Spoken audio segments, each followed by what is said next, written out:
Mike, turn your games down. Hello, another recovered episode of Games My Mom Found. I am Mike Albertin, and who's looking for a random girl with me tonight? Hi, everybody. This is Kenneth Sanity reminding you that fear of the blood tends to create fear for the flesh. This is Joe Butler, and she's got short black hair, about 7 years old. This is Blair Farrell from comicbookvideogames.com, and I hope they don't get Sean Bean to play me in the movie, because there's no way I'll survive 2 sequels. This is Chelsea, aka Tyrant Cheeks. Welcome. And Chelsea, where can people find you at? Oh, yeah, sorry. I stream on Twitch, and you can find me on Twitter as well. All right. And as I said at the top of the show, we're bringing another recovered episode. This time we're going to recover Silent Hill 1, which was episode 2, back when the show started like 4.5 years ago. It's around the time you're hearing this. A little bit more than that, but God. Wow. I haven't played this game in 4.5 years, and I didn't listen to my old episode because 1, I don't want to, and 2, God, those early episodes are bad. That's why I'm redoing them. I didn't know what I was doing, obviously. But Silent Hill 1 came out in 1999 for original PlayStation 1, developed by Team Silent, published by Konami. So I never thought I'd replay this game. I remember having a pretty shitty time with it when I first played it. I think I bitched a lot about it, because this is actually one of the first survival horror games I played. Well, it was the first one for the show, and one of the first ones I played in in a long time, because I mostly avoided horror games. Now I still do, try to, but not as much. So well, to now go you back, have people that aren't going to let you avoid them. Yeah, but I don't have co-hosts like I did where they chose all the stuff. I now have people to suggest things, and I work it in, but it's a little different. I'm not forced like I was, but I try. I have less of as long as I can save state, I have less of a fear of them. So I played this on a Steam Deck, because why not? I wasn't going to play this legit. I actually beat this game legit back in the 4 years ago, because I played it on a PS3, because I didn't have a PC. I wasn't good at PS1 emulation back then, so I just played the PS1 copy on PS3. But this time I had save. Didn't need them, but I had them. Nice. Not that hard. This game is not that hard and easy when it comes combat wise. My story's a little bit abnormally adorable. Back in 2000. When did Blockbuster close? 2010? 2015? It was 2011. Back in... No, because it still existed when I started dating my husband. And that was 2013. So back in 2007, I got a gift card. I got a $100 gift card to Blockbuster, and I went to go buy a bunch of movies. And I bought the Silent Hill movie, and I watched it with my cousin, and she's like, "Oh man, I sure do love this movie." And then she proceeded to buy every single copy she could get her hands on, because she also worked at GameStop. So she got the special edition of 2, the special edition of 3, all that good shit.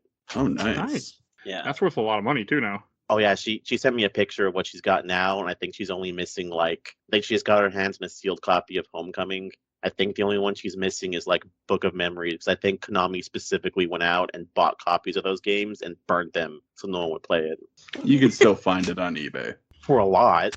I found it for $40. Oh, well, that's not so bad. No. I bought it when it came out for my girlfriend at the time. That count? Sure. I don't have it anymore, obviously, but no, I mean, it was kind of nice to go back and play this again, and especially after playing the other, we for the show we played all up to 4 and Origin, so it gives me a much better thought pattern of this game, much more respect for it than I had. That's also why I'm trying to redo Silent Hill 2 at some point later for the show too, because I want to approach these games with a different mindset than what I had when I first played them before. And Blair, what is your history with this first game? So I was a bit late coming to... Well, not really late. I played this after the millennium, because I never got my own PlayStation until 2000. So I never got into Resident Evil until 1999 when it came to N64. And then after playing 1 and 2 and 3, maybe even Survivor, I was like, okay, I want to try something else. And I was like, okay, I like this. So I'm going to try Silent Hill. And I had a friend who told me that I wouldn't like it. And I didn't know why, because I really liked Resident Evil and that type of game. So I rented it out, and we're going to get to the part where I got stuck at, which is the damn piano puzzle. And I didn't know what to do. And I got really frustrated, and I had to return it. And I was like, I never want to play this again. And I kept trying Silent Hill games after that. When I got my PlayStation 2, I rented out 2. When 3 came out, I rented out that one, but it wasn't until like after the movie, I think, where I had the emotional intelligence to really understand it. So I think something just clicked with me, and then I started buying all of them as they were coming out. But now I've kind of have fallen off a little. Like I had 4, and I was like, I'm never going to play this, and I got rid of it. I never played Downpour, and I never had a Vita until honestly last month, so I never played Book of Memories.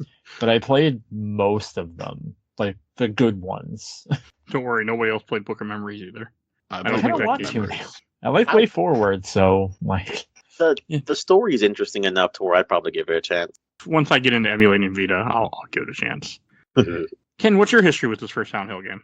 Oh, my history with this is a history like a lot of the people that were alive at the time.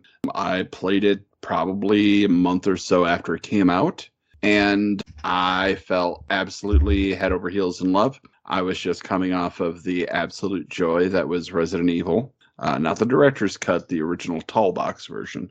oh, Oh, that's a tough one. Oh, yeah.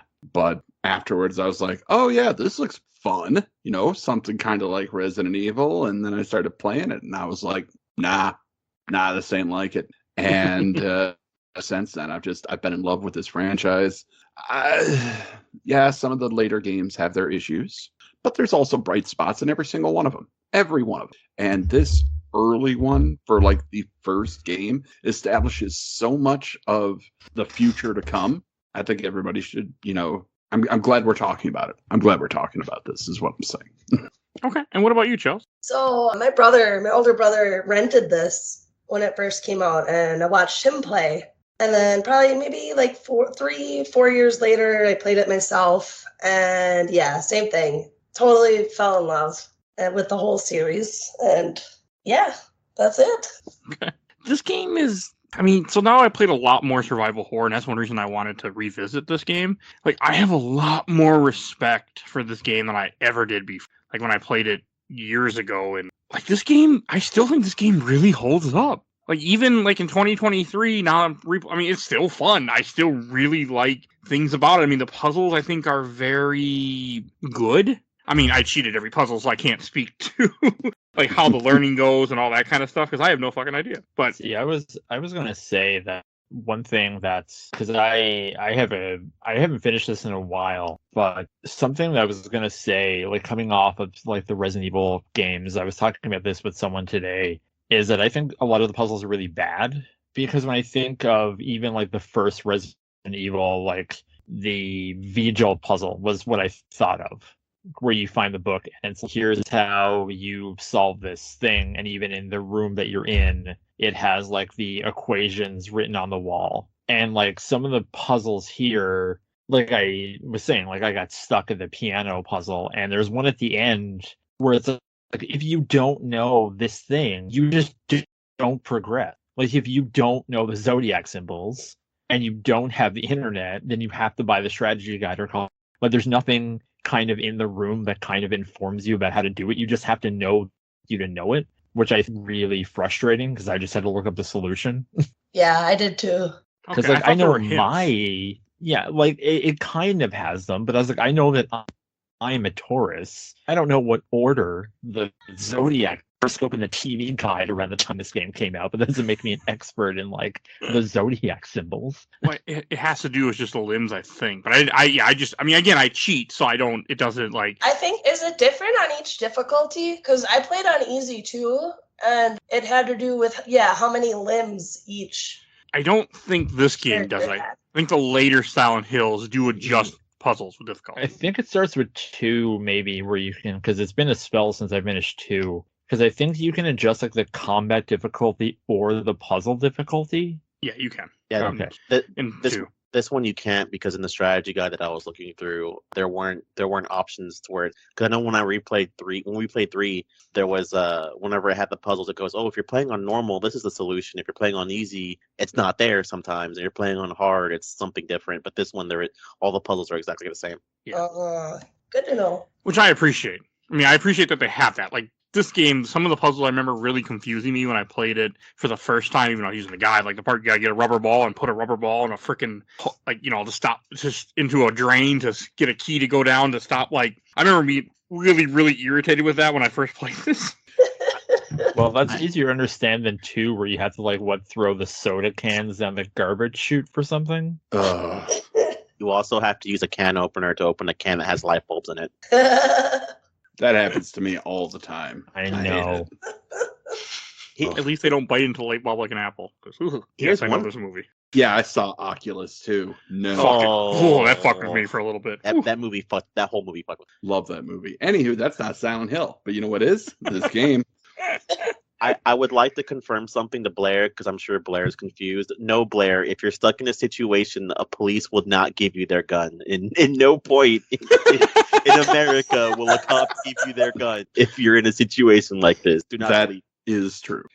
And it's interesting because I've been thinking about this game a lot this week, and I know 2 is getting remade, and whether that's a good idea or not, I don't know.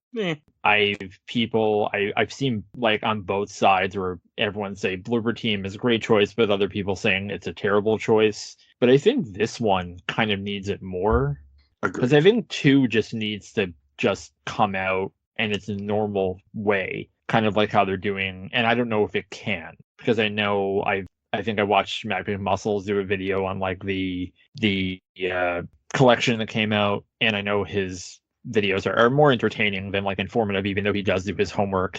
But I don't know the exact details of, is the source code lost, or that he just not put enough money into it? Because when I think about, he did remake this with Shattered Memories, but Shattered Memories is almost what Super Castlevania 4 is to Castlevania 1, where it's the same game but just a different spin. Yeah, it's a reimagining, not really a remake with Shattered Memories. So It's technically a sequel. I need to play it. I was supposed to play it this year, but then I decided I didn't want to.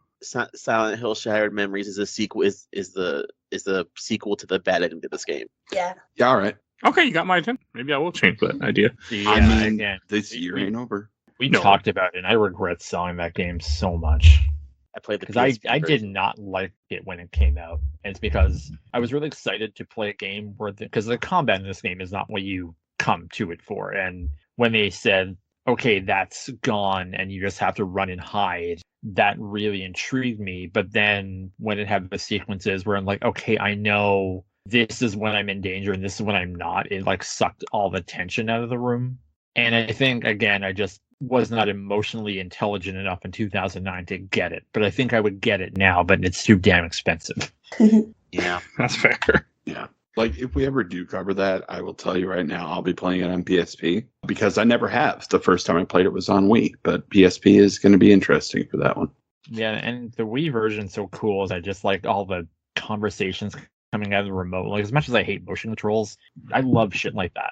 No More Heroes is the same thing. Oh, No More Heroes is something special. Yes, it is. It's also on this show. But I hate it on PS5 when I played the Resident Evil 4 remake and the damn conversations came out of the controller. I'm just play it on the TV.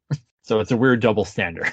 That's fine. I mean, one thing that I need to kind of state with this game too is that even though the graphics are PS1, they're not bad graphics for PS1. They're really not. They still holds up all right. As long as you're not looking at the cutscenes. I mean, you're playing a PlayStation 1 game. If you're expecting something great, what I mean, it isn't ugly as some games that I played for PS1. It was doable and didn't bother me. And it still creeps me out. This game is still creepy as fuck. What I appreciated about this is that, we live in an era now with games where if someone's I want to make a whole world and put all the detail in it, I'm going to do it. And the game's going to take 7 years to make. And by the time it comes out, this type of game is not really worth it anymore because trends have shifted. But it's in playing this, I just really love games made with limitations. I hate the sky's the limit. I find more creativity comes out of having to work within limitations than having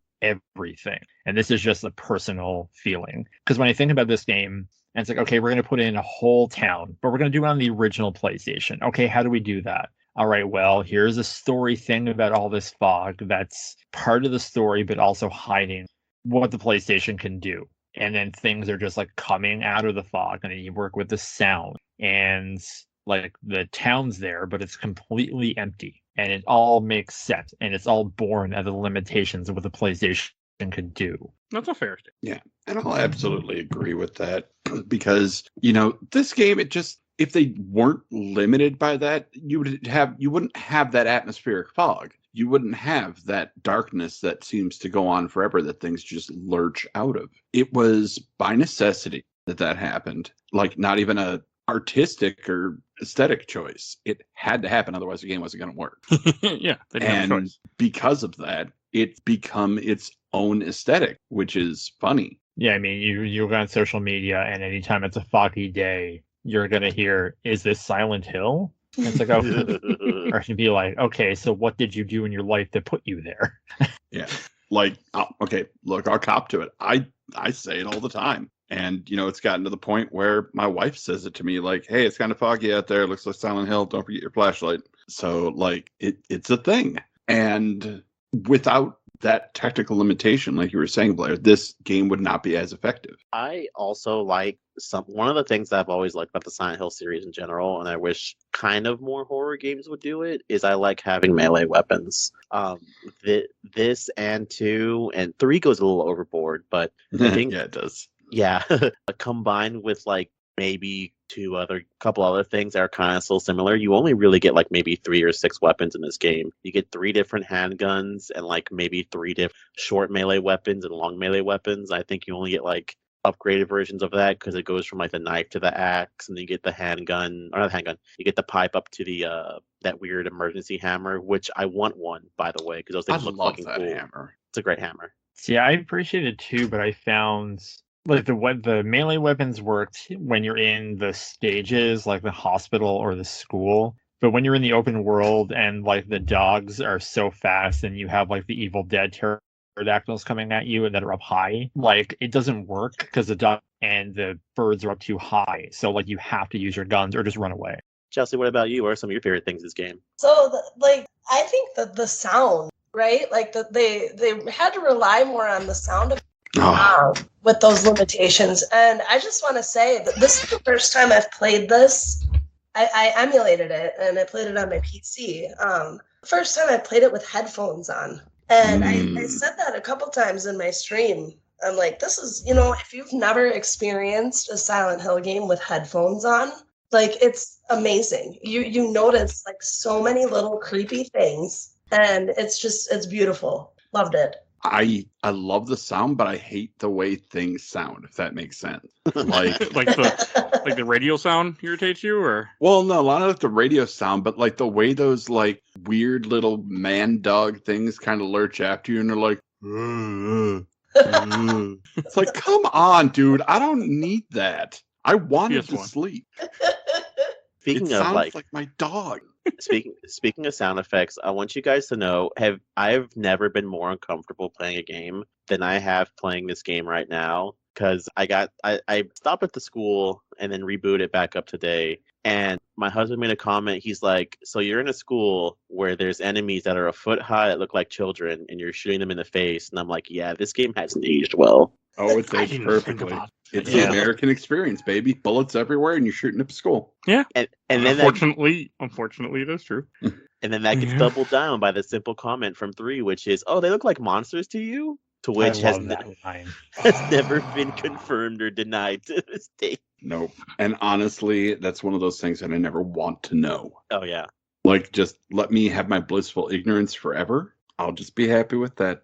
I mean, they're definitely monsters. That's what I believe. Just with everything. I mean, I think it's also interesting that going back to Silent Hill 1 after playing so many others for me, it's like I understand the world I'm in. I understand why the town is fucked up. And this game doesn't explain a whole lot to you, but because I played so much of the series at this point, it's like I don't need a game to explain. I already know. And that was a nice experience for this. And that's something I wanted to pose to the room, because this 1 and 3, they kind of are linked. It's kind of the ones, the most ones this Origins and 3 that kind of are in continuity, where they really dive into like the cult and like the history of Silent Hill. So I kind of like 2, where it's just the backdrop of what this town means. Like, I don't really care why it's like this. Like, I like that in Resident Evil because it's all science fiction, and this is more like psychological. So does everyone like, would you rather 2 where it's just the town is just the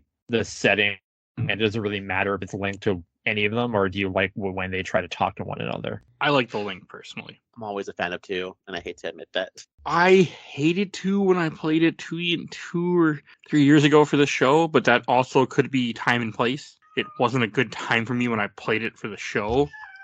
Apparently my cat agrees, and I had a terrible time, but I'm curious to see what I'm going to think when I replay it, because I loved it when I played it the first time, and I want to see if my mind changes. But I like the fact, to get what I was saying, I like the fact that they're linked. I like the fact that Origins 3 and this one are all together enough, and 2 I disliked because it wasn't connected. But I also really like 4, so I don't know. Maybe it's just, I think it was more time and place. I wish 3 would have been 2 and 2 would have been 3. I think that would help. When 2 came out, like when it first came out, I thought it was boring. Like, I'm like, this doesn't even have anything to do with the other game. Like, this is stupid. Obviously, I love it now. Like, I went back and replayed it a billion times. But back then, though, looking back on that during that time period, I wish they would have did 3 as 2. Yeah. You know, it's interesting that you say that, because like you, it took me a while to get into 2. Like I couldn't get into it, and I think it was like 2007. I've heard that from several people too. They say the same thing. They just couldn't get into it until then they tried it again, and then yeah. Yeah, I think I've only finished it in its entirety once, and it was like 2007, and I watched developer, his name is Benjamin Rivers, stream a lot of it. But it's fascinating because Silent Hill 2 has this reverence now, but it did not review well when it came out. Like in EGM, it got like a 7.5. I can't remember from who. I don't know if it was John Riccardi or someone. I can't remember who the 3 reviewers are.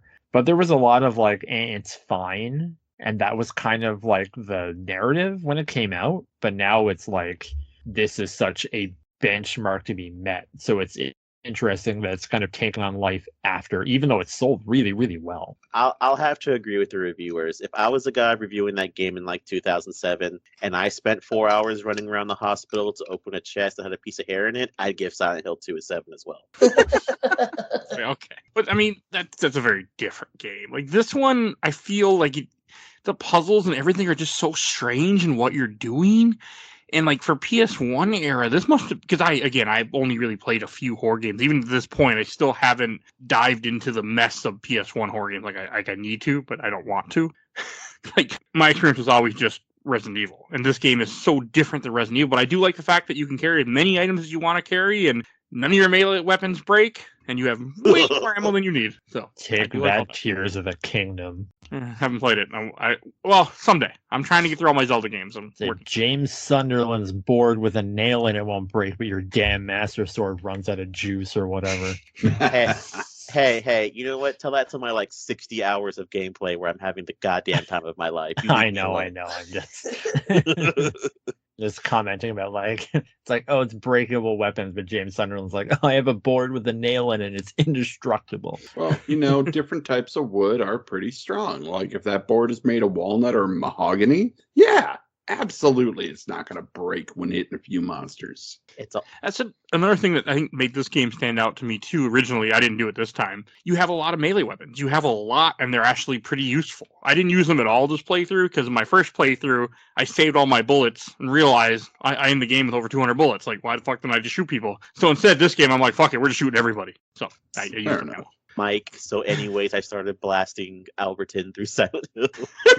Pretty much, yeah. I mean, I did not shoot in the streets. I just ran for my life. But when I was in, like, dungeons, for lack of a better word, like the school, the hospital, things like that, I shot people. I shot all the monsters that were in my way. I didn't want to deal with them. See, this is a me thing, and I want to know if anyone else feels this way. I feel bad making Harry run that long, because I know how much it sucks to be out of breath, so I have to, like, not run from things for a while, just to let the guy, like, catch up.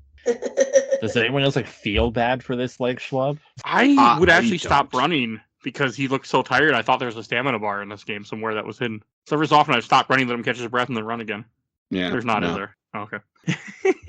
But yes, I felt sorry for him too, because 35-year-old Mike couldn't be running that much without panting and dying. So see, now that's wish fulfillment for me. That's like a fantasy. Like, oh my god, I can run for extended periods of time. Fuck yeah, I'm never not running in this game. I believe this game if you boot the game up and go to options, I think there's a way to turn running on permanently, but I'm not sure because that's what the walkthrough told me. You can I do didn't that mess in with this 4. Yes, I also did that in 4. Yeah. Old he is in this because he must be pretty old by the time 3 rolls around. We would Or know. what year this takes place in. They don't ever say. They do that on purpose, I think. Yeah, they did. I mean, I feel like 80s. No. Origins does say, I think, when it takes place. So this might be 90s. I don't remember. I mean, yeah, they're very coy on that stuff. Look, I was watching some video that said that there is a year, like they do say roughly what year, but then they contradict themselves later on. Yes, I mean, he essentially has to watch his daughter grow up twice. look, Origins isn't canon because I've played Origins like once on my PSP in the pitch black dark, and there's a bunch of like weird retcons that don't make sense, so we're just gonna ignore it for a while. Honestly, I think everything after 4 needs to be ignored if you're talking about lore, Oh yeah. because it just gets really jumbled once Team Silent isn't in charge anymore. To be fair, I only like Homecoming because of how fucking goofy it is, but that's a story for when we play that fucking game. So I'll get there. When it's not $30 on Steam. I have it on Steam actually. It was at one point it was on sale once that I saw it and I grabbed it immediately. I think I still have my PS3 copy. I thought I sold it, but apparently I still have it. Game's worth a lot of money, by the way. Oh, really? Pretty sure it's not cheap anymore. I still have my once you do- PS3 copy of Downpour. Oh, who gives a shit about Downpour? I give a shit about Downpour. I fucking love Downpour. Downpour sucked. Listen, Hey, look, you suck, all right? I know it's not the ideal thing. I should not be sending the wrong message, but the collection, the HD collection, was on sale, I think, on one of the Xbox sales, so I have it on my Series X. Oh, that's fine. Like, I know how bad it is, but I was like, it works on my Xbox, so like, Xbox why the heck not? Version is better, so. No, No, the that's Xbox isn't that the version is worst not one? better. Oh, it's not? Yeah, Oh, the never mind then. PS3 Yeah. version is the one they patched. Yep. Oh, okay. I thought the Xbox version they patched. That's the one I have. One thing I want to talk about since we're bringing up this, have you seen people fist fight with Masahiro Ito on Twitter about this fucking game? No. No. I don't Okay. go on Twitter other than to promote myself and I leave. So I have a question for all of you guys. What is when Silent Hill, what's falling from the sky? Ash. Wrong. Okay. Snow.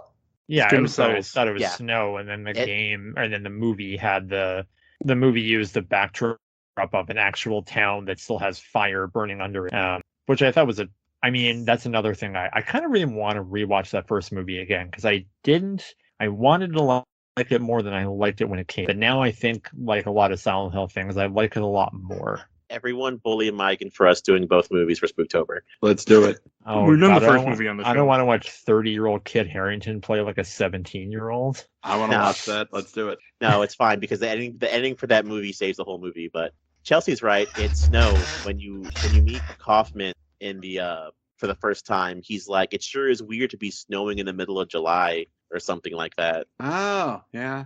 So he's actually named Volt Kruger then, instead? Someone's What? got to get that joke out there. Somewhere. I don't get the joke. I know, it's okay. From a PS2 game that people did not play enough. Okay, but yeah, he's gotten Masahiro Ito's gotten fist with people because people are like, "What are you talking about? It's ash falling from the sky," and he's like, "You listen here, you fucking goddamn children. I wrote the game. I created the game. Here is the scene where Kaufman says it's snow falling from the sky. Please stop correcting me or I'm going to ban you." And he's like banned like over like 70 people because of it. Listen here, you little shits. People are weird. I mean, but this game, I mean, really has a cult following. I mean, it's also popular, but like people love fucking Silent Hill 1, and you know, it's just nice to say, like, you know, when you're replaying this, like, it's also just the fact that it's just still so weird. I really like that. I mean, another thing that I kind of want to talk about is just like the way that the story does a decent job of explaining everything to you, but if you don't dig deep, it won't mean it doesn't make a whole lot of sense unless you really try, which I'm okay with. Like, I understand more about it than I used to. Like, I understand that it's because they tortured Alessa, and then Alessa split into two, and that's why all the shit is happening. Like, you know, it makes sense to me now, but when you first play this game, I mean, you can miss all that easily. I mean, like, I feel like there's a big difference between making sense and understanding something. Like, you can understand this story. It still doesn't make any goddamn sense. It leaves itself up for interpretation, which is why I think it's Like, that's why it's so revered. Like, Resident Evil, like, I love it dearly, but it's dumb as bricks. Like, I'll say it a million times. It's like, you're making all these monsters that are less effective than a goddamn missile, but you're pumping millions and millions of dollars into this, and people are buying it, but you just believe in that universe because of how they sell it. But it's very easy to understand. Like, greedy corporation makes monsters that turn people into monsters, and monsters kill people. Blair, I got one for you. Trump made NFTs and people bought them, so I completely can buy it that somebody with a bunch of money was buying hunters. Completely, okay? Yeah, it's like the same thing as like the new Jurassic Park movie. It's like, people are gonna want to buy a laser raptor or whatever the hell is happening in like those movies. But it's like, just get a gun. By the time you point the gun at someone, they can. Anyway. And people that have this money. Isn't about Jurassic World Dominion. So that's my whole thing. And NFTs I think are just garbage anyway. And there's like, especially something like that has no purpose. But I need a remake of Silent Hill 1 where the Order is selling the Order NFTs, and I'm pretty sure there's some joke about Konami selling NFTs of Silent Hill. That sounds like something Konami would. Yeah. Sounds like something Konami would make. I think they did. So they did because they're a shitty company. While we're shouting out Konami just carelessly, hey Konami, where the fuck is my Silent Hill collection? You got Contra, you got Castlevania, you got Metal Gear Solids coming up. Where the fuck is my Silent Hill collection? You bring a good point. This game isn't accessible in any current form. I think the only way to play this legally, like digitally to buy it, unless this is on GOG, is PS3. It's not on GOG, believe me. No, you can play this on that weird PlayStation mini console. Oh, I do have one of those, but mine has extra games on it somehow. So you mean the PS No, it's the PS1, the mini PS1 thing. Yeah. Oh, this is on the PS Mini? The one that's got a bunch of games loaded onto it. It's got like 40 games on it. Like, not even a lot. It's not. No, it's not on it. Oh, it's not? I know Metal Gear 1 is. Yeah. Metal Gear 1 is, and Resident Evil Director's Cut is, but this one isn't. Oh, weird. That is weird. So I don't think there's any legal way to play this other than like there's the PS3 digital. That's how I bought it, but is that store even still up? It is, I think. And what's even interesting is that, so I just bought a Vita, and I tried to, like I mentioned in our chat, like I tried to move my PlayStation 1 copy from the Vita store onto the system, but that didn't work. Like a lot of, like, because I bought Origins for the digitally, and I already had this in my bank anyway, and I tried to put it on my Vita, but it wouldn't let me. It was weird. Like, it was a few PlayStation 1 games, like Metal Gear, I think Legacy of Kain, and this one were among them. And I was like, I know you can just plug in a cable and transfer them to the PSP, but the Vita, you can't do that anymore. You have to download them directly into the system. Well, you used to be able to do it, like transfer them directly from the PlayStation 3 to the Vita. Yeah, they turned off that functionality because they're assholes. God damn Sony. I know. I mean, we cut down Sony, but at least if Nintendo owned this, it wouldn't even be the store. That store had been shut down a long time ago. Mm-hmm. But I mean, at least with the Switch, they're putting out N64 games. Like, Sony has that stupid service where they can put PlayStation 1 games, and then they don't put out PlayStation 1 games for Siphon Filter. And that's great for, like, the 5 Siphon Filter fans out there. But, like, not to throw shade. I mean, I'm sure I love that commercial and Gabe Crazy Legs Logan. But, like, this needs to be on PlayStation 5. Like, you have that service. Like, get it on there. Like, that's would make me resubscribe. And this game is still fun. Like, this was still I was still creeped out. I wasn't on the edge of my seat like I was when I played this legit on a PS3, but I was still freaked out at times. I mean, it's still creepy. It's still very entertaining. Like, I didn't want to put this game down. I mean, I had headphones in, and I had it still completely holds up for 2023. And that's not, PS1 games can't say that a lot of times. So.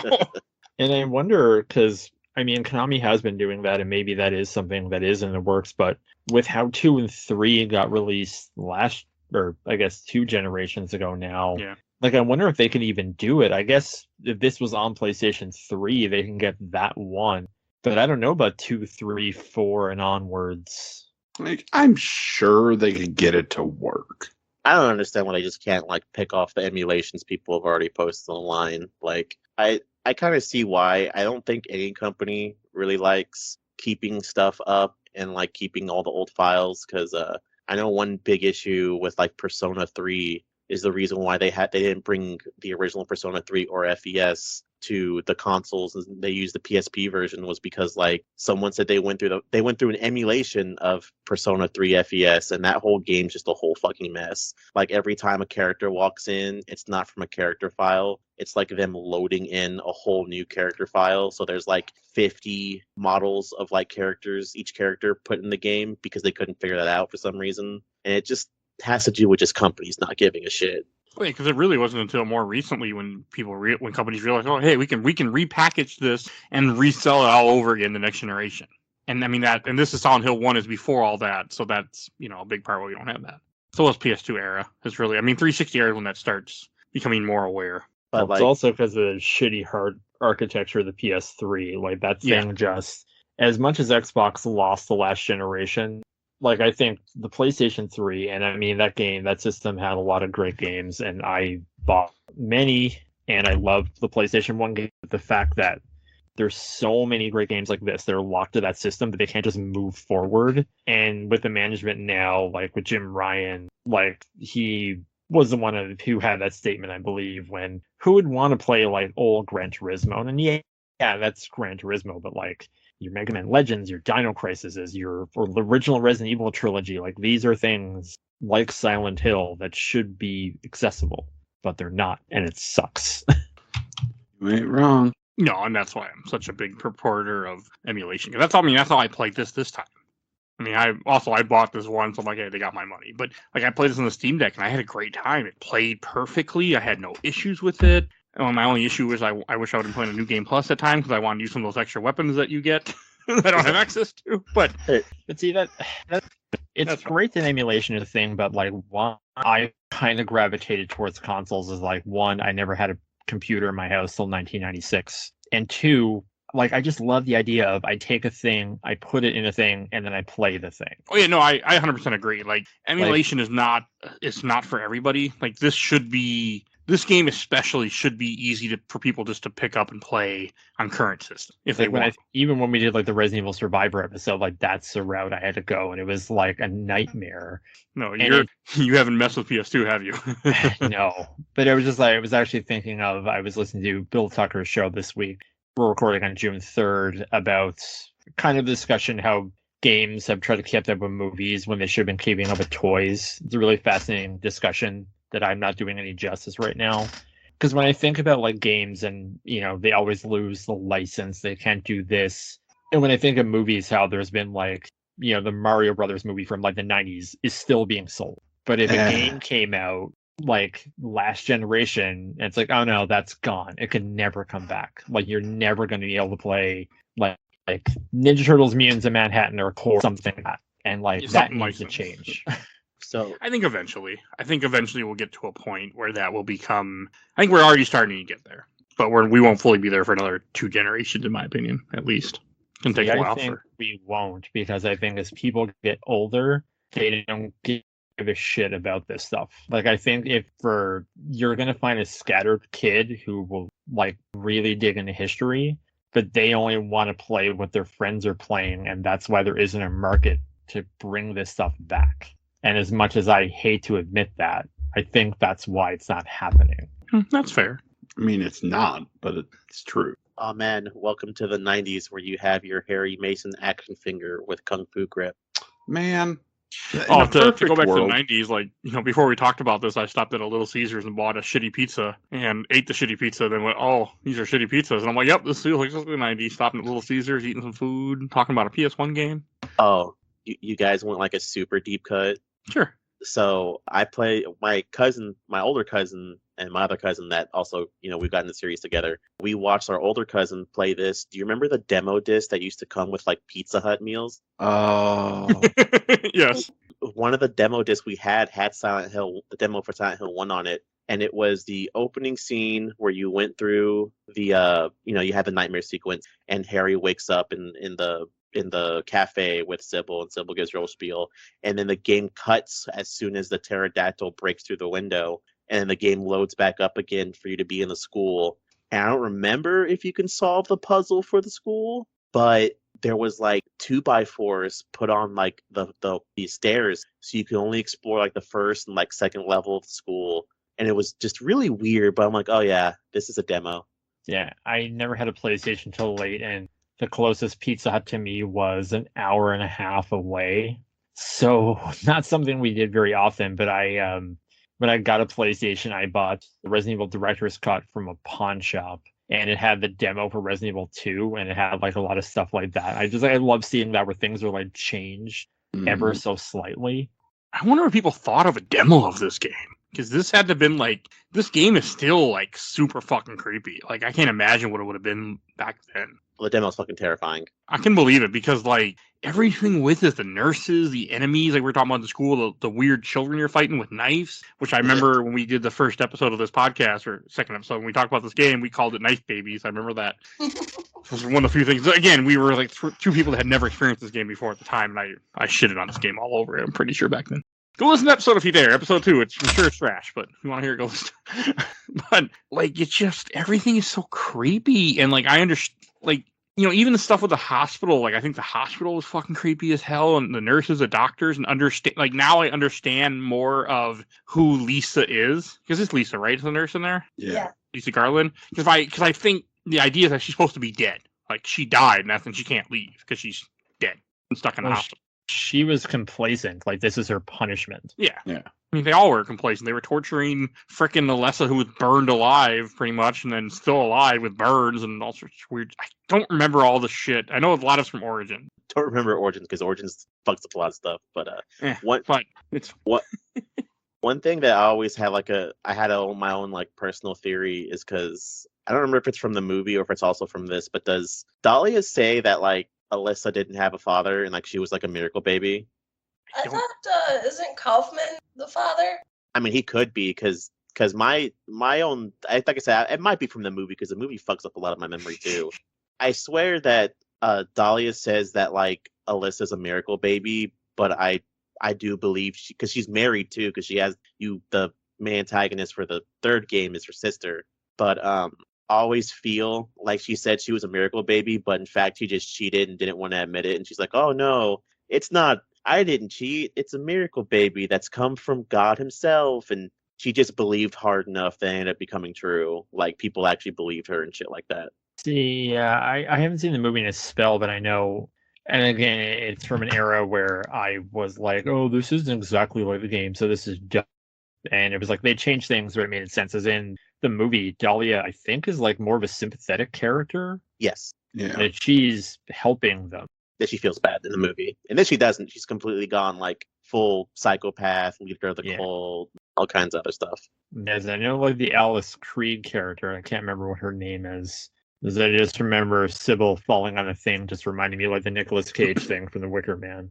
I need to watch Wicker Man again recently. You'll never get your damn baby back. Bah! We should cover that movie sometime. What is it? There's a lot of interesting stuff. Like, and there's also stuff like I also recommend people playing the game too if you've never played it, because one of the things people seem to forget, and it's really funny because it's kind of a throwaway line. Sybil's in town because she thinks that she thinks that everything's like people are acting weird because of like the drug, and you find like an article of like them. The cult actually does sell drugs to keep themselves going because they're so fucking poor. I think that part of the game's absolutely fucking hilarious. Or how they hide drugs in a motorcycle tank. No, that's not drugs. Oh, it's not drugs? I thought it was drugs there. No. That's the thing that Kaufman throws at Alyssa at the end of the game. Oh, okay. That's important. I did get the good ending, but I just followed what the guy told me to do. Chelsea, what ending did you go get? To the hospital and you have to get the red liquid in the bottle. Like, it's one of those, isn't it? Yeah. Yeah. Chelsea, what ending did you get in the game, by the way? Because I kind of saw you like playing a little bit of it. So it's funny, I wasn't even really I was just kind of going in blind. I mean, obviously I've beaten it before, but it's been a while. But going in blind, I still got the good plus. Oh, cool. Ooh. I did see you miss the rifle. Yeah, I somehow I kept getting rifle shells, and I'm like, and then finally got to the end, to the nowhere level, and I'm like, I never got the rifle. And then I looked it up, and it was in like the shopping center or whatever. I don't know how I freaking missed it. It's in the boss room when you fight the caterpillar boss. I totally missed it. See, that's what I was so stressed out about, because you go back to the hospital, and I remember I found a placard, and it's like, oh, this is fastened with screws, and I was like, oh my god, where's a screwdriver? I'm gonna miss something. But that doesn't play until later on, so I wouldn't leave. And I was like looking up game facts, like Control F screwdriver. Where's the screwdriver? When do I get it? And I was like, okay, you don't get it till later. Calm down. I know you can fuck yourself kind of in this game where you can forget to grab a key when you finish like the hospital, run all the way to the next area, then realize you forgot the key. The game will let you do that. I know that because the speedrunners are talking about how they've done that before. And I'm like, wow, that's not nice. That's definitely PS1, but that's not nice. I'll also find out what the stars mean when you beat the game. Oh, What do what they do you mean? Explain, elaborate. Okay, so they're stupid, and it is a number of stars by stars. So it's not combined. So you can get 1 to 10 out of 10 stars. That makes no So sense. there's 2 rows of stars, right? Yes, the bottom one is always 10 stars because that's how many you can get. The top row is how many you got. So if you got 10 stars at the top, that means you did everything. Hey, no, And- hang on. I gotta look. Because mine Yeah, yours Mine didn't have had- 10 stars at the bottom. had 4 stars at the bottom. 4 stars at the bottom. What the So is it Jill, Chris, Barry, and Wesker? Is that voice Enrico's? I love it. Yeah. Rico. Yeah. I mean, that's what I'd be saying after I got shot in the shot. Yeah. Maybe because you're no, because Mike also played on easy. What the fuck? Okay. I don't I'm playing on know. easy too. Yeah, mine it's got 4 on the bottom and 4 on the top. What in the frick does this mean? Did I get So 8 stars? Did I get 4 stars? Like what So- is it? I had 5 on the top and 2 on the bottom. What the fuck? I didn't make What no is- sense. what So you is didn't, this? Joe. I want to let you know that you didn't help clarify anything. You made us I more guess confused. I didn't because I You used made me the more angry. I used the walkthrough Mike looked at, and I was looking at the trivia, and the trivia is like, yeah, the stars at the top are the ones you get, and the stars at the bottom are how many you can get. So if you got 4 out of 10 stars, that's what you got. But I also learned like those stars determine on what you did in the game. So like it determines on how many saves you get, how fast you beat the game, and also how far you shot. Because the longest you can get is like 0.45 or something, like 0.45 kilometers. Yeah, Mike had 11. Fucking I got goddamn nothing. trivia I mean, guy. I didn't do anything special. I mean, I did do the stuff to get the good ending. I did all that. I also shot a lot of monsters this time. So that was Like, whose line is it anyway? Like, the points made up and nothing matters. I guess. I mean, that's what I say about the podcast when it comes to the rating system. It really doesn't matter. Yeah, no, it doesn't make any sense. And like Blair I see he has 5 stars and then 2 stars below. So yeah, I got nothing. Good job, walkthrough, goddamn liar. Yeah, I didn't even have 10 stars below. I had 7. This fucking walkthrough. Hold on. You guys talk. I'm going to fucking look this up. Goddamn it. Okay, you look it up. Also, this game is not that long too, which I think is really nice. I think it's the right amount of game for a survival horror game. Yes, I mean, it has the multiple endings and even an ending that you don't get until you finish it. And even then, like, you have to really work for that. Because I've never gotten the dog ending or the UFO ending. Me neither. The dog ending is not in this game. Oh, okay, it's UFO ending then. Yeah. Or something. Because I UFO. looked into what you had to do, and I was like, oh, that sounds like a lot of work, and I didn't want to do it. That's completely fair. You got to beat the game and then play again to get the UFO ending, and then it's 2 that adds the dog ending from then on. Okay, so your assess ranking out of 10 or 100 with large and small stars. To understand your ranking, it is displayed with large stars and small stars. Each large star is worth 1, and each small star is worth 0.1, or you could see them as 10 and 1 on a 0 to 100 point scale. Therefore, if you have 7 large stars and 5 small stars, your rank would be a 7.5 out of 10 or a 75 out of 10. So the scoring system, much like the story and plot and themes, are all open to interpretation. Yes. So wait. Fuck. So that would mean I got a 4.4 out of 10? Yes. How did I do that bad? Besides reading the rifle. So here you go. That's the most important part. The Max Small Stars Award, which is your mode determines 0 stars, clearing the game, your ending, your saves, your continues, your total time. How many? Oh, continues. I Yeah. have continues. You died. I didn't die. Yeah, I I died. died I was once. shocked. It took me a while. And then what finally got me? I think it was those little freaking teddy bear things in the sewer. Oh, those things are ass. Those little So, teddy bears. Not like the lizard guys, but the little teddy bears. That's what the gun is. You fill them with bullets. I was trying to. That's what I did. I was trying to rely on my own knowledge as much as possible, and I did die, and it was in the final area. Because it's interesting. I remember when I first played Resident Evil 2, and I kind of went in blind. And there's a shortcut where you have to jump down a dust chute, and it gets you to the jail cell again. And I was like, no. I played Maniac Mansion. That's going to lead into like a giant monster, and I'm going to get eaten. So I'm not going to do it. And in this game, it has one of those. Like in the last area, like you get a ring that you're supposed to link the two chains to get a thing. Oh, and I didn't do that. And I got sucked in and game over and lost like an hour's of progress. That's such a goddamn terrifying fucking cutscene too. I never saw it, even though I knew it was coming in this playthrough because when I play, well, most games in general, but when I play horror games especially, I have a guide out every step of the way. Like, go left, okay, check this room, all right. That's how I don't mess around with horror games at all. Even though I have save states and I'm cheating, is all like I can't fuck. I just needed to follow the steps to get the best ending. That's what I was most concerned about, and I knew. So I guess like I keep bouncing around, and so. In this school, you have the puzzle. This is the one that effed me up when I was in high school. So, and I'm glad that I think Chelsea kind of wrote out her step about how to do it, because it's like a piano and you have so many keys, and it's like the pelican rests on the bottom and the blackbird flies to the west or some such stuff like that. And I'm just like, game facts, piano puzzle. Okay, cool. Yeah, Even, I wanted to because during my stream too, someone in my chat's like, "Do you want the answer?" And I'm like, "No, let me keep trying." And then finally, I figured it out. But the only one I had to look up was the Zodiac one that we talked about earlier. I have no freaking clue. They don't give you any hints on it. I'm surprised the game doesn't give you hints. I figured there was hints somewhere in a different room. And my ass just didn't care enough and didn't read, so because I was just rushing and playing using a guide. But that's shitty if there's no hints. It has the numbers on the wall, but even then, you have to know like what sequence it is. It's like another Konami game, like The Adventures of Batman and Robin. You have to know the riddle of the Minotaur, which I didn't know because I hadn't seen that episode in forever. And my brother and I were like, "We're screwed. We're never going to get past this," until that episode came on in a rerun, and we're like, okay, it's HB Human Brain, cool, let's rent it out again. Now, see, this is a PlayStation game, and this is one of the things where it's you have to make these games hard, so people either take too long to beat them, or like kids don't rent them out for too long. And that also goes with an even more fun fact about this game. The walkthroughs for this game had to be recalled originally.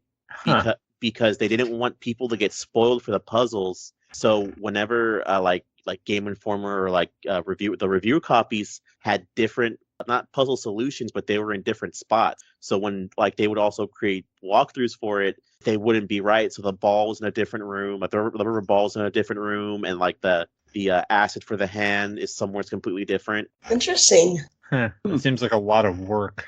That's the way it was back then. Well, good for them, I suppose. But if anything, you figure they want them to buy more strategy guides, then you make more money. They didn't make the money off it, so they didn't care.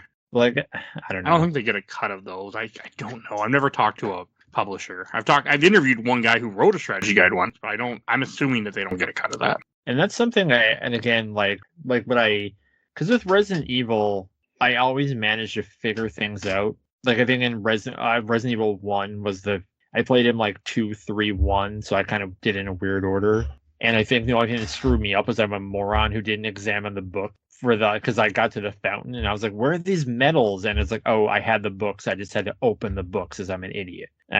But I could always figure things out. But even in this, in the school, I think I went down to the furnace and you can't interact with it until you do something first. And it's really weird about how the sequence triggers happen. What do you mean? Because I went to the furnace and it's like you can't do anything, and it's not like, oh, there's something that's missing, you need to do it. I had to go upstairs and do something first before I could go down and turn it on. I think that's how it went for me. I don't know. I know you have to put. Is the furnace in the school or is that hospital? I mean, it's a boiler in the school or whatever. It's a heater in the basement that you have to turn on. I think you have to put I think it's like when you get the first key, you got to put the first key in, and then it activates something, and you go do the next part. Oh, so I mean, there's certain outside. triggers like that. I mean, I do know when it comes to leaving, like to go through that back of the house, you have to find notes in order to get one of the keys in the doghouse. Otherwise, it won't be there. But the other two keys you can just grab if you know where they are. That's the thing, because I was exploring around all the edges, because I like to mark off all the edges. And as I think about like what I love about the recent Resident Evil remake, and why I really, really get frustrated replaying Resident Evil Nemesis, because all the solutions are randomized.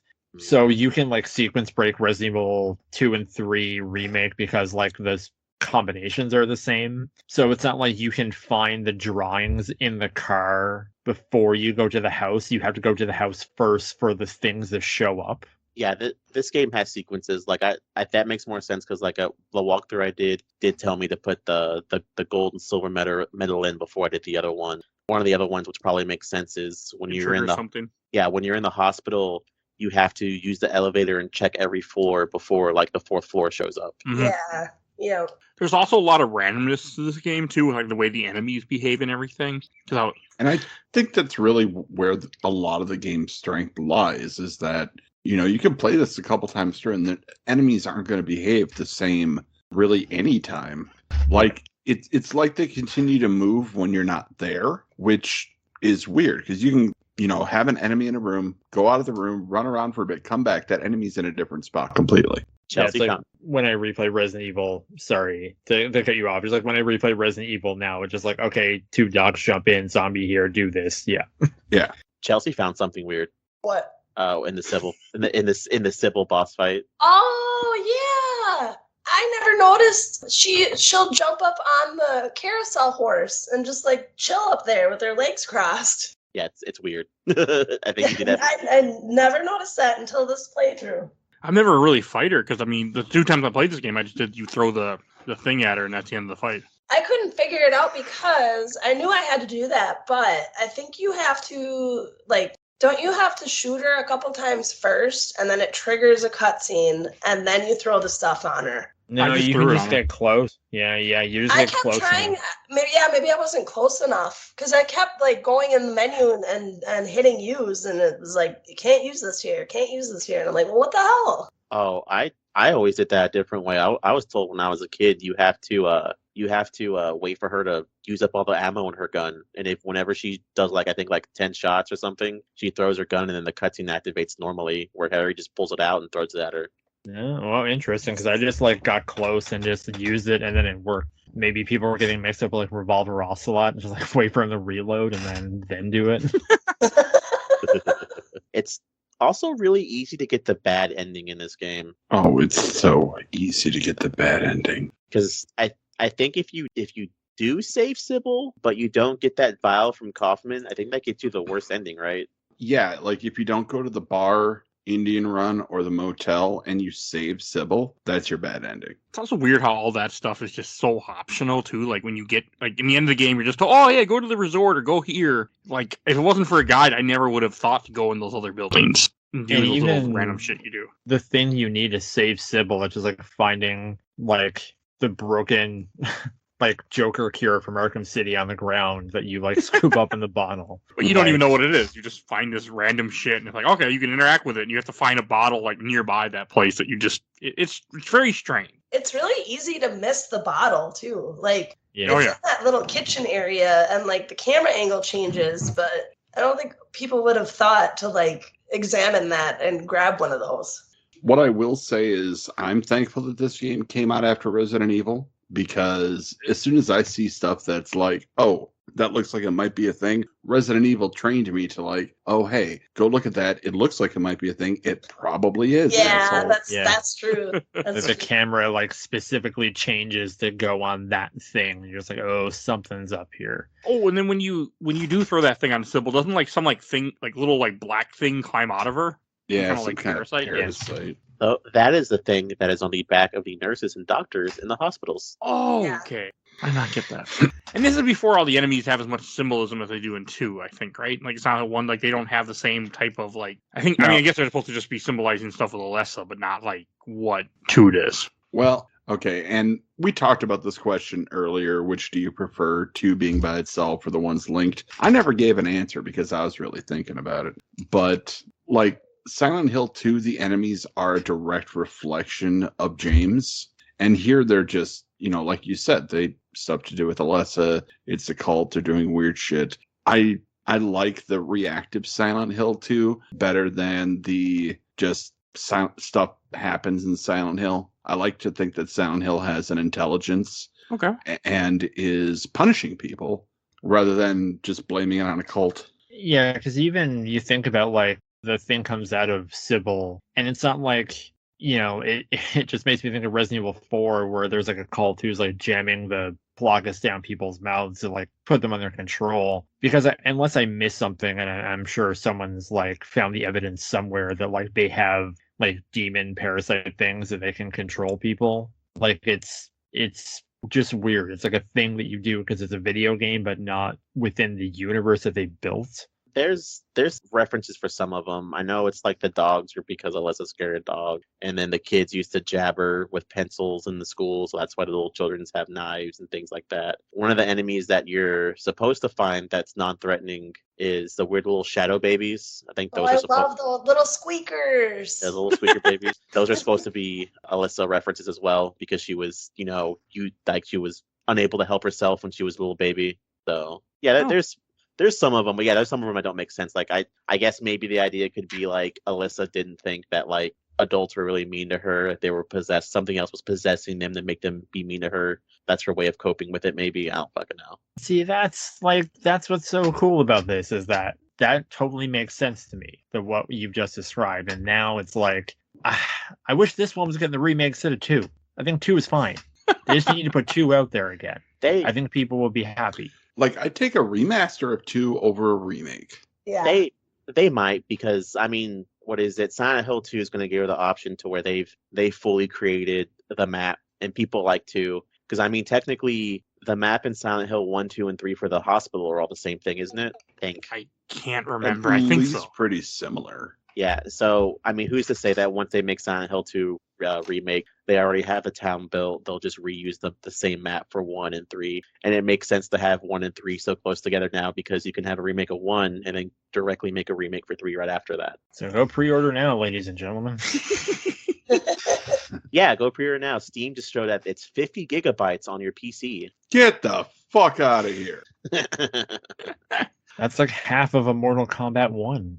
Ooh, yeah. I mean, that's probably where we're going to be at for when this stuff comes out. So, see, that's another reason you should let the older games be available. It's like, not everybody has that access to bandwidth to download, 50 to 100 gigs of game. Like, there's going to be a news article of like, there's more pixels on Pyramid Head's ass than the entirety of Silent Hill 2 or something like that. I don't know.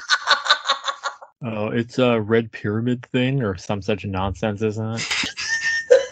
I also got to say, like, the last dungeon of this place, Nowhere, where it just kind of like jumbles up different places. I really don't like that because you don't have a map. One thing I love about Silent Hill is I love having the map. Oh yeah, me Everywhere too. I go, I can pull up my map. I can look. I can see where I'm at. I can see, like, because he crosses off. I love how he crosses in all the Silent Hill games. They all cross off stuff. Oh, check this door. This door is locked. Like, I just love that scrabble on the map. I'm checking that map probably every 3 seconds. Oh, me too. That And map noise coming on. That's what I love / hate about this, is because, again, doing a Resident Evil comparison, because, like, in Resident Evil 2, which I dearly, dearly love, like, every room kind of has a purpose. Like, there's a puzzle piece or a puzzle, but it's also like, okay, in this police station, there isn't a bathroom. Like, it just doesn't exist in Resident Evil 2. And in this, it's like, there's so many rooms that it becomes annoying. And even, like, in the school, for example, it's like, okay, on this floor, in order to get through the hallway, you have to go through a room to get around.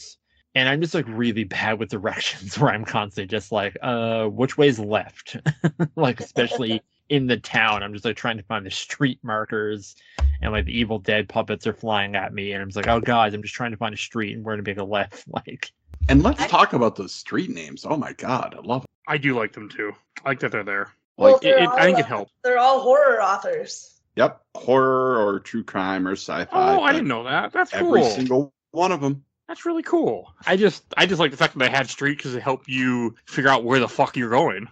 But that's cool. They were horror. I didn't know that. I didn't know that's where you're going either. And a lot of those authors were direct influences on the franchise as well. So, it's kind of cool. That is cool. I mean, I like Easter eggs like that. And one thing that I do like about Silent Hill, one thing we already talked about, your main character is Harry Mason, and I remember back in like the original PlayStation not guide, but like the booklet that came with the disc, and that they kind of kept between the first 4 games, which is your main character is an average person, so like every shot that you shoot might not hit, and they're not really sure how to use a gun and things like that. And I really miss that, and it's really jarring going from RE4 Remake, where I stopped playing it like 2 weeks ago, where Leon can uppercut and parry and tactical dive, to this where Harry's like, oh, I got a little backstep I could do, and that's pretty much it. I love It's his little backstep. It's over a sweet 20 years backstep. between the two. The little circle strafe. It's like, look at you trying to be Mega Man Trigger. But that's where the series ends up eventually fucking up, because you have Homecoming, where the whole point of Homecoming is, oh, you're Alex Shepard, you're Mr. Army Man, Call of Duty, back from the war, messed up in the head Army Man, know how to backflip and cut, dive, dodge combo. And it's like, and that's why everyone's also worried about 2, because like I think there's the 2 for remake, someone showed like someone working on the game, and like I think James has like a lock on for enemies, but it's like, fuck off. well, you have to. It makes sense to have a lock on at least, but No, it doesn't. So is it going to be like hot buff James from the cover of PSM? Oh. No. That image when you sent it on that magazine. Hot James who fucks. No, this is 40-year-old James who feels bad, and you probably will have a stamina bar because his back hurts from like smothering his wife. Well, fucking spoilers, homeboy.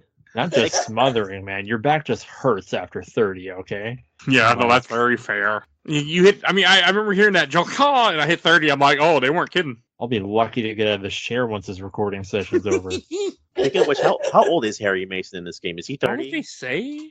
Yeah, because that's what I was trying to like kind of determine, because they find Cheryl as a baby, and then at the end of this game, if you have a good plus ending, she gets reborn, and then he essentially has to watch her grow up again to be, so she's what, 16, 17, 18 and 3? Like Yeah. 17, 18, and 3. Yeah. Yeah. So he's like pushing 50, which is probably why he like couldn't get away when they attacked him. But see, like at the same time, that's really great for Harry, because he's like, all right, cool. I know what I fucked up on the last time. This time, we're just going to watch Bluey. We're not watching horror movies. Like, this kid's going to turn out right. I'm just thinking, but like, Man, my son's 15. I would not want to go back in time and redo that. No way in hell. Sure, I fucked up, but no, do I want to go through all that again? Nope. It's like, oh yeah, go and mow the lawn. Dad's gonna go play some video games from the show. It's like, crap, I gotta change diapers again. This shit's fucked up. We got enough sleep again? No, never. I'm good. Here's I like sleep too much. what is it? Babies don't like sleep. Oh, here's a good example. How old is Sean Bean in the Silent Hill 2 movie? That's probably a good like estimate to how old he is. I have no idea.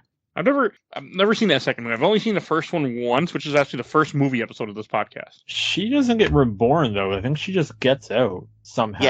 Yeah. In the second movie, it's revealed that like she whenever the ending of that movie, how like she's asleep on the couch, like Sean Bean just turns around and she's in the real world on the couch again. Yeah, it's very ambiguous as to whether or not they got out, but then it's like in the sequel, like the mother did something. I really don't remember the sequel. Like I saw it once.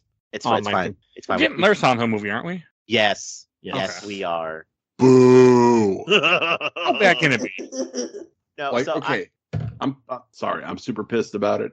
there's one way that you can save that movie. And I know it's not the best way to save that movie, and I'm putting this in, so we're carbon dating this goddamn podcast. The only way you can save that movie is if, and I know I don't want to say it, but it's the only way, is you have Sean Bean come back as the main character looking for Rose, because that's kind of part of the ending for the second movie. And you end up having the woman who played Rose, but you have her in like a little bit different makeup, and you use that as the whole twist of where she's not Rose, she's like some other dumb flower name or whatever. And because they're making the movie off the plot of Silent Hill 2.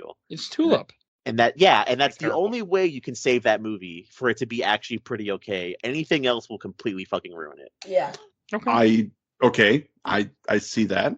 I counter with you completely ignore both the other movies that have been made Yeah, and that's just what I tell would the say. story That's what of they're two. gonna do. That's probably what they are going to do, which is also There's fine. no way. But I don't need the story of two, goddammit. I already am getting a remake of the game.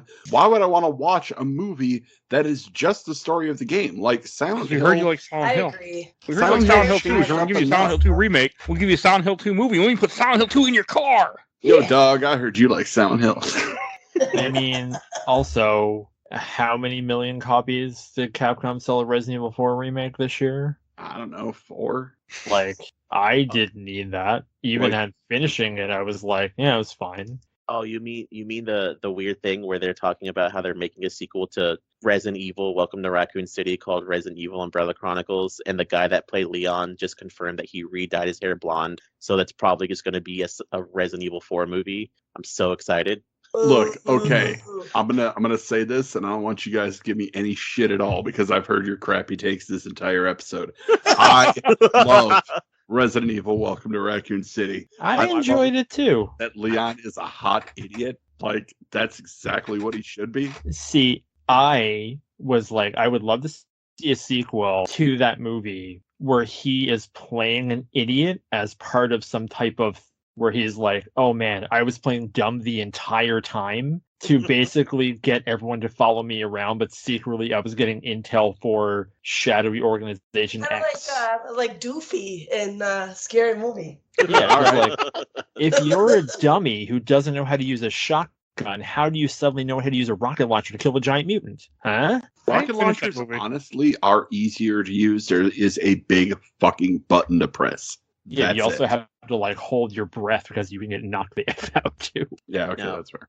I fired a shotgun. It wasn't that hard. I never No. fired a rocket launcher. I don't think I ever will. I doubt it could be that easy. Wait, you're No. American who hasn't fired a rocket launcher? What I fired country? guns, Are though. you sure? Come the fuck on, You're gonna Mike. get Even evicted I, from the country? yeah, I only Like- fired pistols and shotguns ever, and a rifle. I don't even like guns. I am very staunchly blue, and even I've fired a rocket launcher. Jesus.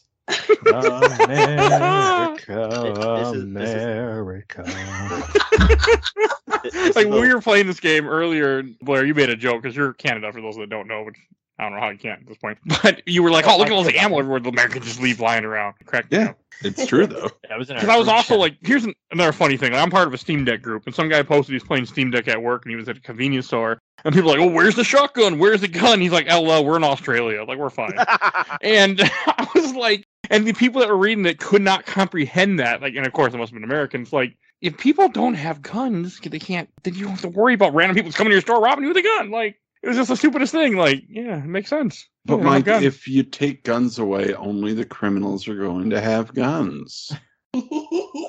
Sure. So it's like, I won't paraphrase the whole thing, but somehow in my daily life, the Chris Rock parody song, No Sex in the Champagne Room, came up twice in my, and it's like, don't go to a party with metal detector. You might be safe on the inside, but what about all the people outside with guns? They know that you ain't got one. Like, America, fuck yeah. No, So, two things. One, because I don't want to jinx myself. I know that the Silent Hill 2 movie, not the Revelations, the movie that's going to be created from 2. I'm going to go ahead and shoot myself in the nuts with that and say that they're going to give the movie the worst ending, which is the Maria ending, and I know they will. Oh no, Oh. they will. They definitely will. But also, I love whatever the fuck they put in Silent Hill brand energy drink. An energy drink so good it heals stab wounds. what the fuck? yeah, it's like the joke I made in the chat was like, this is an American game because everything is covered with ammo and Monster Energy drink. Excuse you, sir. That's Red Bull. And how People come do you love their can't energy drinks fly? around here, so. Well, I mean, to be fair, this game was made because Konami wanted to make a game that was popular in America. What do? You make it the most American fucking thing you possibly can. Yeah, you make the school based off Kindergarten Cop.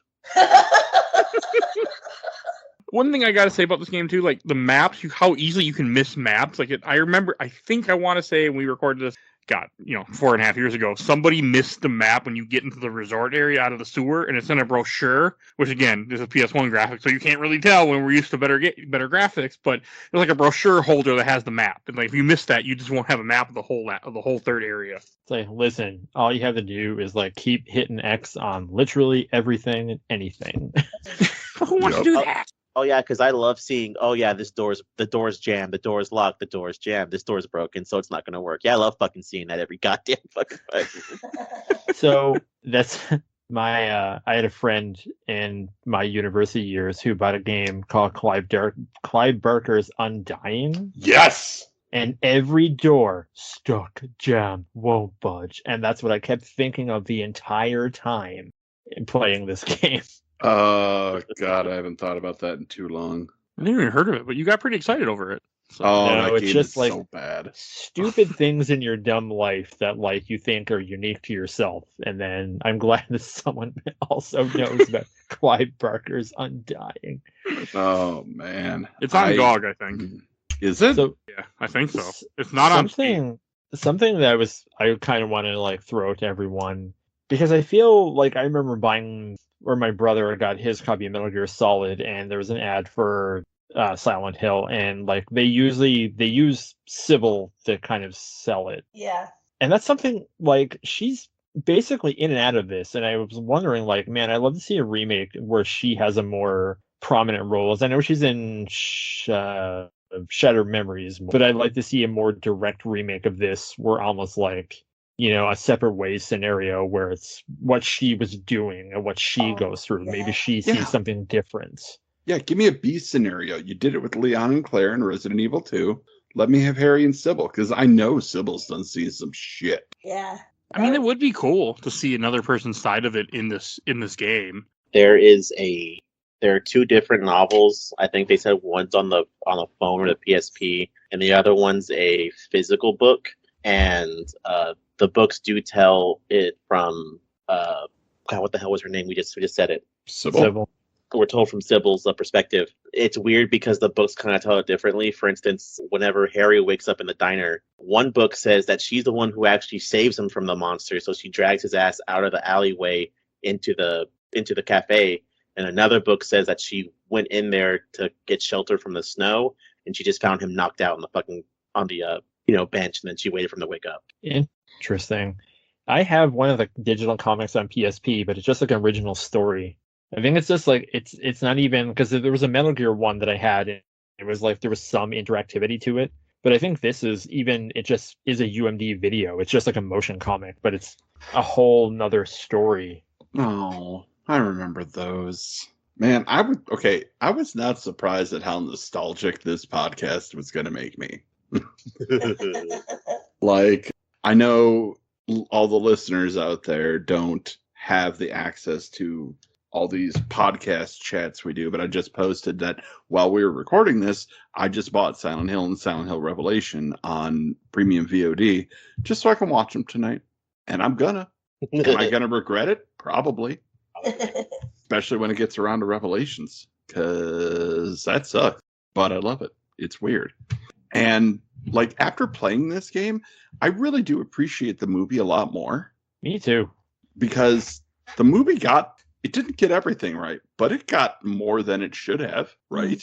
And I could be wrong, because I remember, I don't know if I had finished this before I saw the movie. I think I might have finished this one on a rental. Because I didn't notice the sirens in this, and maybe I was just like an idiot 20-something.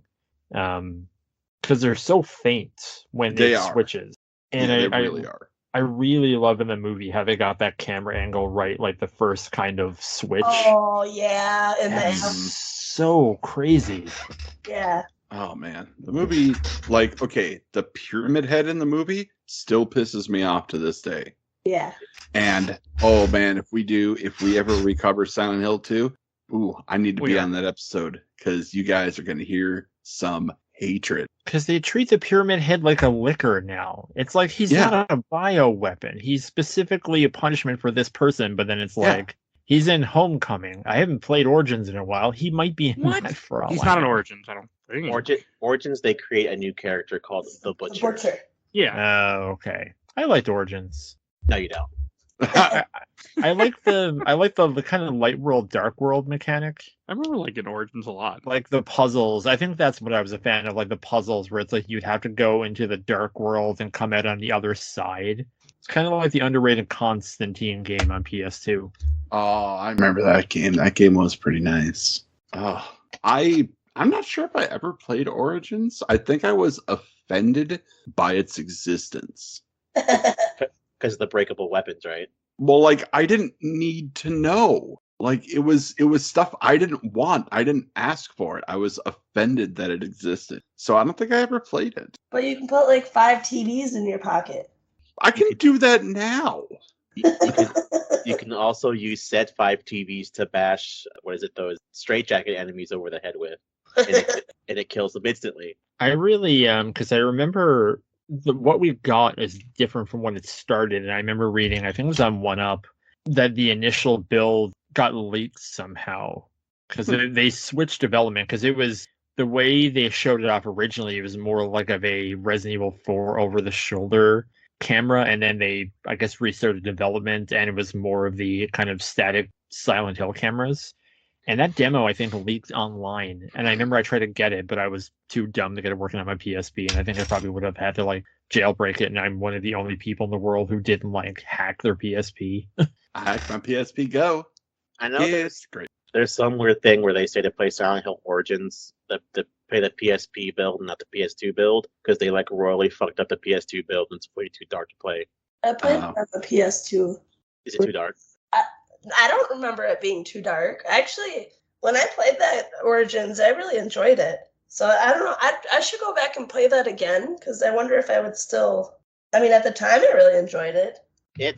It's not bad for a horror game. It's just really weird because I remember a lot of the story being redone and like them retconning a bunch of weird stuff. And I remember like the theater level, and then like there's like a sanitarium level. I thought those were cool. Yeah, the theater level I remember being cool because you change the backgrounds and then you jump into the mirror world to solve puzzles. Yeah. Yeah, but it's the story is the same thing of it being a twist ending, like them still trying to catch the whole lightning in a bottle with two. So there's like the whole like, oh, there's a twist. There's a twist between Travis Grady's weird past, which I don't think is that big of a twist. So, Travis Grady, that's the trucker, right? Yeah. Who shows up again in Homecoming at the start? Yep. Yes. It also wasn't until this playthrough that I finally realized. I think I was watching some video that I finally realized why they even come to Silent Hill in the first place. That Alessa had convinced him to. She's like, "Let's go take a vacation here." And you listen to a 7-year-old for some reason. Look, man, when you have kids, they want to go somewhere. You do it just to shut them up. I mean, that's fair. I did do a lot of stuff for my son just to get him to stop. Yeah, so yeah, that's fair. Okay, Yeah, I'll buy it. It's also 1990s America where like beef jerky was $1 for like a 5-pound bag, so it was like cheap to do a road trip. Man. Yeah, and they say it's like a resort town, and it's only fallen on like hard times within recent memory. I think I remember reading that in one of the files. Yeah. Well, I mean, it does have the resort. Like, you go to the resort in this game. Yeah, near the end part. Yeah. Yeah. So, like, Silent Hill sounds like it used to be a tourist trap. And then the cult and drugs and demons, typical tourist trap story. I mean, the It's drugs. like Las Vegas. Yeah, exactly. There's lots of Sounds drugs like in my Las Vegas. hometown. Yes, I love Silent Hill with 2 hospitals and 2 sanitariums, and then whatever it's called. That was the opposite of a sanitarium, like a asylum. Asylum. And then there's also a jail somehow, and Downpour, and and Homecoming. There's a whole separate town, which is part of the map is just my house. So it's a big town. Yeah. It's like the Shelbyville, the Silent Hill Springfield. There's like a boat in the middle that drowned, and that's what the arcade game's based off of. There's also like 3 pachinko machines based off Silent Hill. That's why you go and play the Silent Hill pachinko slot machines. Man, I would play the Silent Hill pachinko slot games because I have never played a pachinko machine, but it looks like fun.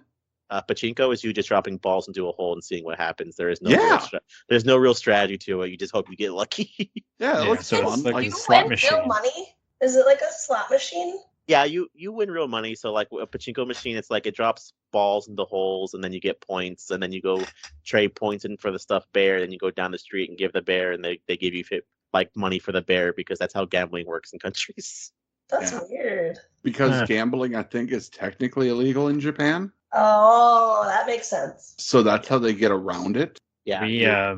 We went to Niagara Falls a few years ago, and we went to a casino. I actually won $250, and but I put in 10. I should preface. It's not like I won $250 after spending $1,000. And That's I not thought winning. That's just trying to get back. so many Konami logos. Oh, I've been to the man. casino. I've never seen any I've never seen anything cool like that. I was in Vegas not that long ago, and there was no. I was looking for cool things. The only thing I found was a Star Trek one that I watched $20 disappear. That was about it. That's the one I went on was Alien. I just started hitting random buttons one time, and it was just like $250. I'm like, okay, we're going home. Yep, you never play again. You always be ahead. That's what I do. I hate casinos. I hate I gambling in love all casinos. aspects. Oh, they're so much fun. The tip is you go in with a small amount of money, and that's all you're spending. Yeah, that's what I always done. I won't take out more money. I won't ever I just hate it. All right, anything else you guys want to add on Silent Hill that we haven't said yet?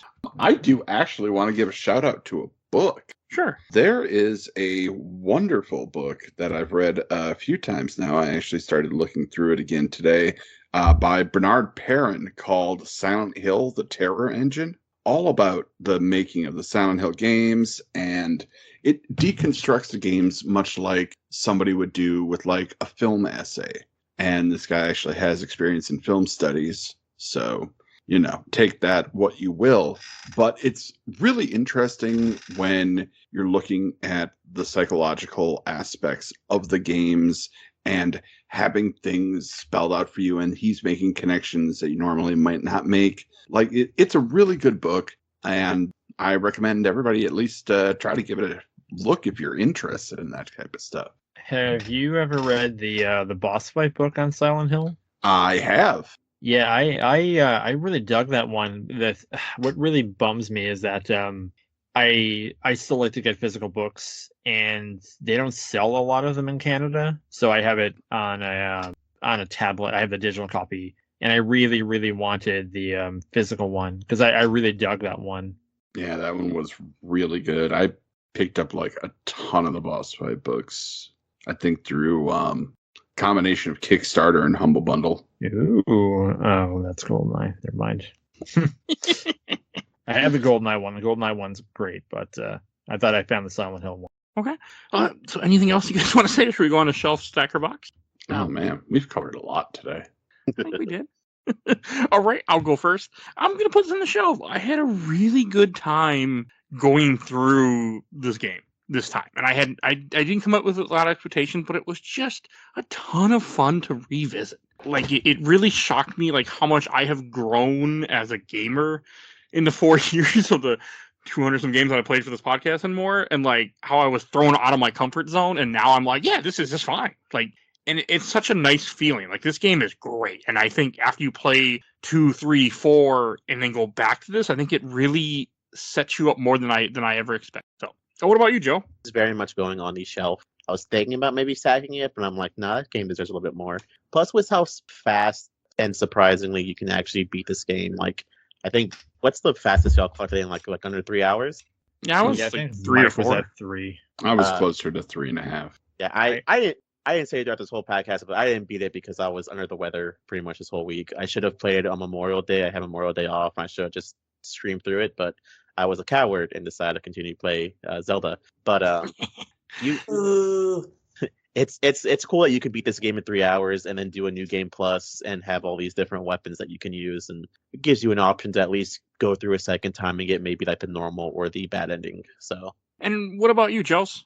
It's going on that shelf, baby. Because of the little squeakers. Love those little shits. And the soundtrack, the goofy ass characters. And it's just overall, it's fun. It's fun to explore and mark things off your map and try and collect everything, even though I missed that damn rifle. You still beat the game? Yeah, sure did. Oh, did we talk about the 2 final bosses? No. Okay, we'll come back to that. I want to finish, but since we already started, we'll finish this part. But we'll come back to that afterwards. Blair, what about you? I'm on Joe. I was thinking about putting in a stack because I finished this and it feels like it's been years, and I was like, I don't know if I'll ever really go back again because I did enjoy it, but like it's not as much as I love going back and say playing like Resident Evil 1 through 3. But now that we've kind of gotten to this deep dive discussion, it just made me appreciate it so much more. And it's kind of, I really fell in love with Silent Hill, and then I kind of fell out of love with like the newer ones. And even I never finished The Room. I never really got into it, and then I traded it for a Ninja Turtles game because I needed it for my collection. And yeah, just having the discussion, it's like, yeah, no, it's gone on the shelf. I'm glad that I still have it on my PS3, and I hope that thing never dies. And now I'm just asking for it too. All right, what about you, Ken? Oh, it's going on the shelf for me. I know we talked about the sound earlier, and somebody mentioned it. I don't remember who it was, but talking about the soundtrack. And woof, this soundtrack. This is when I used to work retail and I closed nights. There were a couple albums that I would always listen to while I was like cleaning the floors, like sweeping, mopping, all that fun stuff. And any of the Silent Hill soundtracks by Akira Yamaoka were always right up at the top because people stayed away from me when I was listening to those because it bothered them. And like his music is so good. Like when he does actual songs, they're great. When he does whatever kind of hell soundscape, most of the soundtrack is just drones and clangs and broken washing machine. Yeah, it's the way it works, it's horrifying. And it works so well in these games. And keeping people away, apparently. Yeah. But hey, you're not wrong. Anytime you're closing a store, it doesn't matter what retail you store at, you just want to get your shit done and get the fuck out. I completely understand. Like I always tell everybody, do not, and I will tell this to anyone, do not go to a fast food place half an hour before they close. Mm-hmm. Do not. You do not want to order that food. You do not want to eat that food. Blair, as we did 4 for the podcast, I was completely dreading playing part 4, and I'd like to thank the podcast for making me play 4 because I absolutely fucking fell in love with it. 4 was cool. 4 is great. 4 is great. Forever. I worked at a video store in 2005, and when we would close, I would borrow things to take home at the end of the night because I would just bring them in the next day. And I remember one night I brought home Silent Hill 4. They only had like a few PS2 games. They had not that many. And I just remember being at a water tower or something and had all these levels, and I just got horribly stuck. And I was just like, oh, I don't have the patience for this. And then I never went back, and then I bought it, and I was going to replay it, and then and now I don't have it anymore, and it's fine. The Panopticon. What a great time that was. Oh, so God, I fucking love Silent Hill.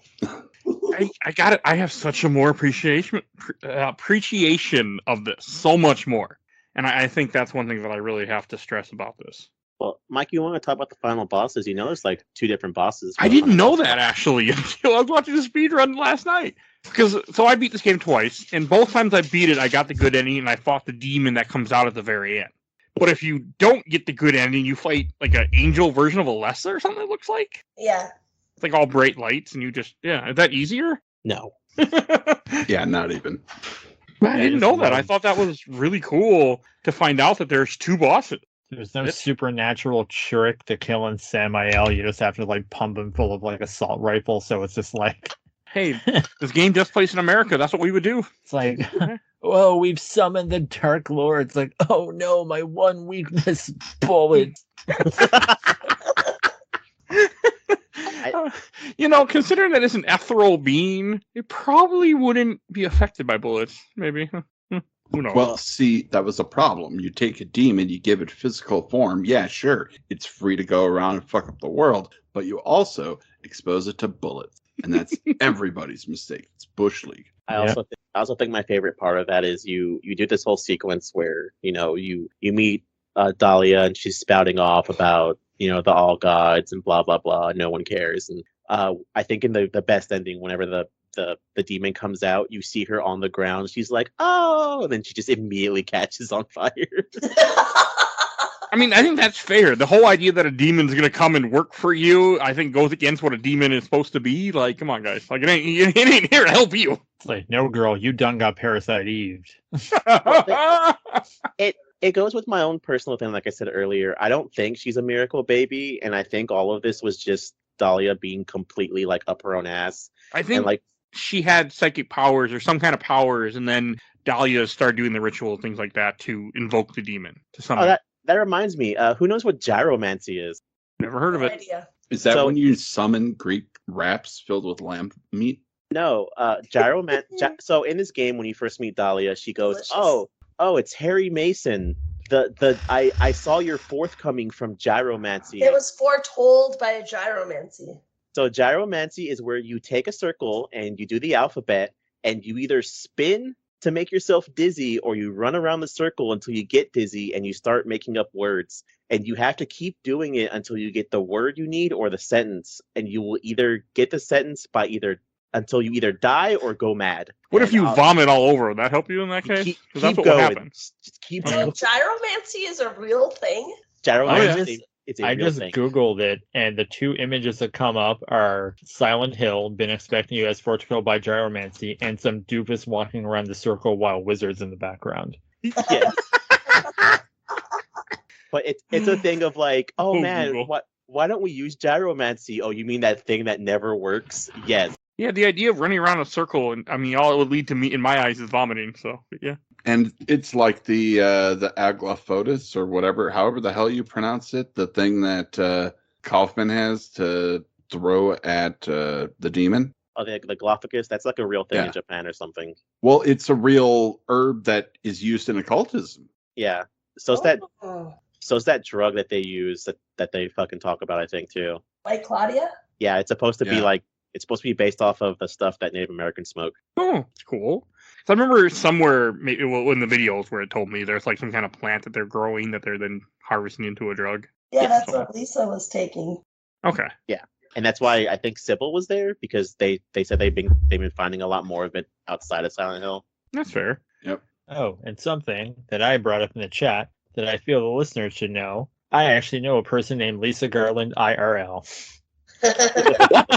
Are you sure she's Cool. Are you sure she's real and not like some kind of blood monster like in the game? Well, I mean, I saw her like. I'm just thinking of John Prep Course from Clone High when Gandhi just floating in the air and not being in the truck. And like she did work at the ice cream store, and now I'm just like thinking of like me being there and it's like a magic scoop just doing nothing on its own. Oh, watch Clone High if you haven't. I have not. But I know it's on Max. I saw it there. Yeah. I mean, Boo on Max, but Oh, it's fucking terrible. Fucking app is terrible. like I did not say Boo earns, so don't try to twist my words. I don't like the app at all, by the way. It's just crap compared to HBO Max. It's like they took, I mean, it's the same thing, but it's bad. I've had a lot of issues with it since they switched. Well, All right, should we wrap up this episode, I think? All right, we're going to wrap. And Blair, where can people find you at? You can find me at comicbookvideogames.com. I normally plug my Twitter, but I think that's useless nowadays. So just go there, go read my interview with the guy who produced Superman Shadow of Apocalypse. And I don't know when this is going up, but I already have it locked in anyway. So if it's there, go read it. If it's not there, it's going to be up June 16th or thereabout. I'm going to have a review of The Flash for Sega Master System and an interview with a guy who worked on Justice League Heroes, The Flash for Game Boy Advance. This will be up in July. And Chelsea, where can people find you at? You can find me on Twitch, Tyrant Cheeks, just like the Tyrant from Resident Evil 1, and Butt Cheeks. And you can actually see my playthrough of Silent Hill 1 on there. And then also, I'm pretty active on my Twitter as well. That's also at Tyrant Cheeks. And you'll see a link in the show notes of both their stuff.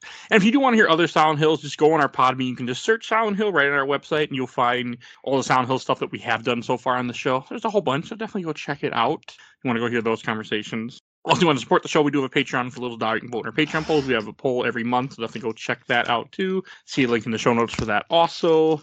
And we have a Discord. You can join and chat with us. You see a link in the show notes for our Discord, too. I want to give it a shout out to my awesome intro and outro, courtesy of Helena at Hell Hasphere. You can follow her on TikTok, So definitely go support her. And my buddy Bill Tucker, who we mentioned earlier, started his own podcast, A Gamer Looks at 40. Definitely go check him out too. You'll see a link in the show notes to his show also. And please follow us on Facebook, Instagram, Twitter, and on YouTube. I think that's everything I need to say. So we will see you guys all next time. Bye, everybody.